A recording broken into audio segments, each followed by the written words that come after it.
We're gonna get a czar at the Federal Reserve. What does that make it now? 17 czars? Yeah, and who was the guy that launched the other day from the well of Congress on who does Obama think he is with all this czar stuff? Because all of that's illegal and it's unconstitutional. Yeah, well. That's right. You know, Well, I'll give you another good one. It'll change the subject slightly, but Kevin Johnson, the ex-basketball player, he's the black mayor of Sacramento, California, was given $1.5 million in AmeriFunds in a foundation, which he eluded about half of it. And unbeknownst to the public, the fight over this has been going on for some time, and they just don't put it in the media. all right, we got to take this break. I've got Ted Pike coming up right after the bottom of the hour break. 3 minutes, we'll get an update for about 5 minutes from the Reverend Ted Pike on the hate crime legislation they're going to be passing tomorrow.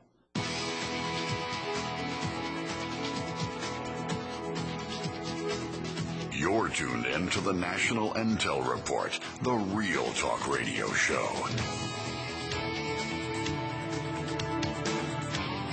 All right, let's do a quick update with the Reverend Ted Pike, which, by the way, folks, you better be glad you've got this guy out there and he's on our side, because he's about been the one-man band here, tracking and tracing and defeating the hate crime legislation that's been hanging over our little scrawny necks like the sword of Damocles. Good afternoon, Ted.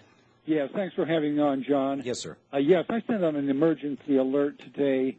The Washington Blade newspaper, which is an online homosexual source in Washington, D.C., said yesterday morning that the federal hate crimes bill would definitely be sent through the Senate either by today or tomorrow. And, in fact, they were announcing that a conference would be held Monday afternoon with ADL there and Senator Reid and Joe Solomonese of the Human Rights Campaign, etc., announcing a very quick passage of the hate bill through as Kennedy's amendment. And yet, just a half an hour ago, I called Senator Kennedy's office. I talked to his legislative expert there, and she told me that yesterday afternoon this conference was held.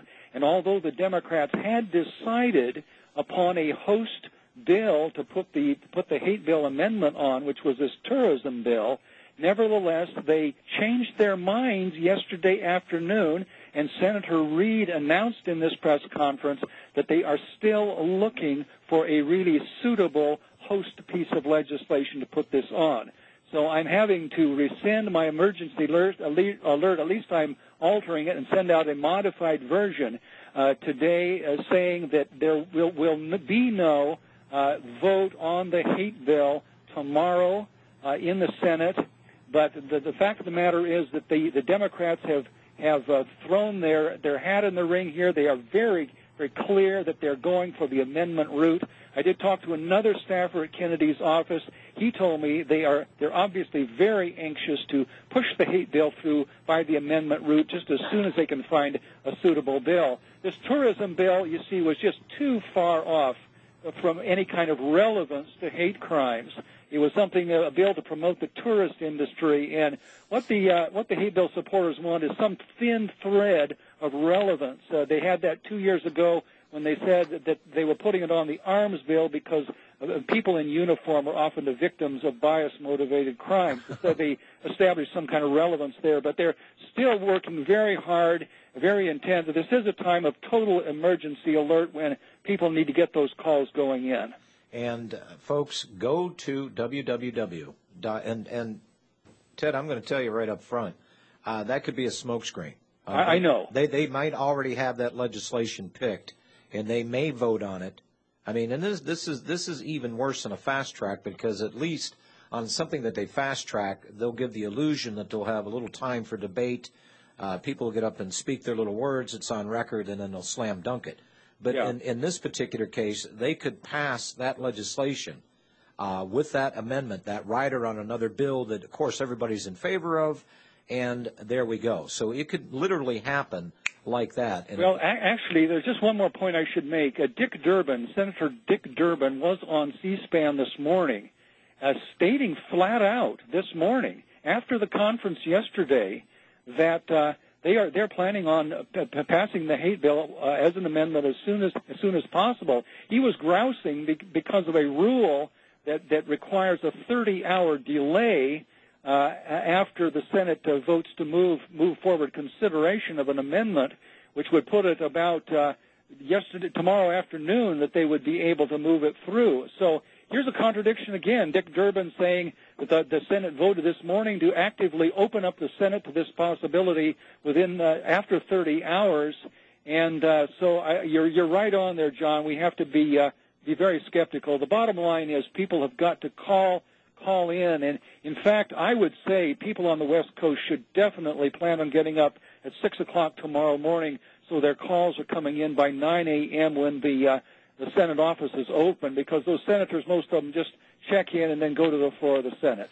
Well, and folks on Truth Tellers, and, I don't want to hear anybody, and you used the term grousing. I like that term. I don't want to hear anybody grousing out there because the hate crime legislation passed when you haven't picked up the phone and at least voiced your opposition to this. TruthTellers.org, go to that page. About a foot down on the right-hand side, it's got a take action right next to the smiling little face here of the Reverend Ted Pike here. There's a YouTube video there. But big letters, take action. Go to the action page. Click that on. That will give you the numbers that you need. And if you don't know what to say, it gives you a short synopsis here of what to tell that legislator that you don't want them doing. In other words, you're not screwing around with the First Amendment to the Constitution, the right of free speech, assembly, all that other stuff. No, we're not going to have this, because this is not a democracy. This is not Pol Pot's little dream here. This is not Joe Stalin's Russia. This is America. So you tell these people, 877-851-6437, hands off of our God-given rights. The government can't take the rights that God gave us all. Or if you'd like to call using your own dime, 202-225-3121. Ted, we will stay in close contact with this. Thank you so much, John. Thank you, Mr. Pike. I appreciate it very much. Here's a guy that, over the years, guys, folks have said to me, well, what can I do? I'm only one guy. That's all that Ted Pike was. And he's been defeating this every time it's reared its ugly little head. And he needs your help right now, because now they're coming to the point, folks, they don't care. They've thrown the baby, the bathwater, and the Constitution out long ago. These criminals are moving at light speed. I've been doing this, it's 16 years now. And my head is spinning on so much skullduggery, criminality, and more importantly, just the arrogance of these lawbreakers that they call themselves the lawmakers. I scarcely believe it myself.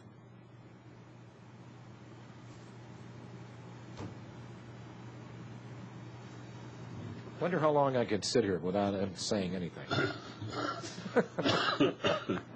Let's go to the phones then. Okay, guys. Mike in New York. Uh-oh. Hello, Mike. Hey, John. Hi. Robbie, Bob. Hey, Bob. With all these soccer players reading the forecaster, I'm surprised you're not running a sports book. Well, I'm a little away from things, but Luca Toni is one of our subscribers. You're kidding me. And who was the German guy that... Boot, the whole works. What was the name of the Golden Boot guy? Luca Toni. Oh, okay. And the Italian guy... He plays in the Italian national team. Okay, he gotcha. plays for Byron. Okay, gotcha. Okay. He's got some of those stolen bonds, I heard. Yeah. He's making $5 million a year after taxes. Nice job. He's one of the best soccer players in the world. Yes, he is. While I'm at it, and this is for Robbie's benefit, I'd just like to point out that in rugby, the British Lions have been leaving a trail of destruction through South Africa that can only be described as reminiscent of Sherman's march through Georgia. Well, that's what affirmative action will get you. Yeah, well, Oh, jeez. Just think, if that hate crime bill passes, Robbie is going to be a criminal in this country for making comments. I'm going to fall like a cheap suit.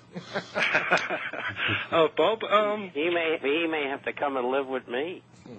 I think that'll be all of us, Bob. Bob, where do you come down on the deflation debate? I've been reading both sides, and they both appear to be very convincing. The sort of basic argument of the deflationists is that, in spite of all of the monetizing, that it's just disappearing into a black hole because of the banks are that bad.